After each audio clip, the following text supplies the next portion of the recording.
শেষ রবিবার চুটিয়ে প্রচার সবাই। প্রধানমন্ত্রী দুটো সভা, তার মধ্যে একটা উত্তর কলকাতায়।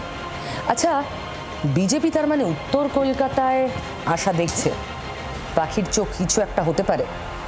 অনেকেই বলছেন জোড়াসাঁকো নাকি বেশ ভালো সম্ভাবনা আছে বিজেপির, কারণ অবাংলাভাষী ভোট প্রচুর। কেউ বলছেন মানিকতলা, কেউ আবার বলছেন এন্টালি। অত শত আমরা তো জানি না মানুষের মনের ভিতরে কি আছে, আর সেই মনের ছাপ ইভিএম এ কতটা পড়বে, কিন্তু এইটুকু বুঝতে পারছি বেশ বিজেপি উত্তর কলকাতায় কিছু একটা আশার আলো দেখছে।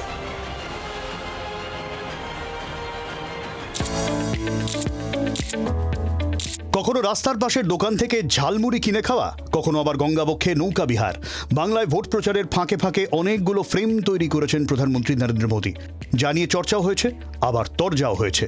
প্রচারের শেষ রবিবার আরও একটা ফ্রেম তৈরি করলেন প্রধানমন্ত্রী।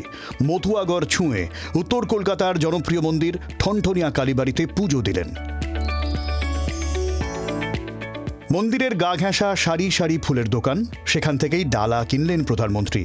জবা, পদ্ম, রজনীগন্ধার মালা নিয়ে প্রবেশ করলেন গর্ভগৃহে। আরতি মন্ত্রোচ্চারণের মধ্যে দিয়ে পুজো দিলেন।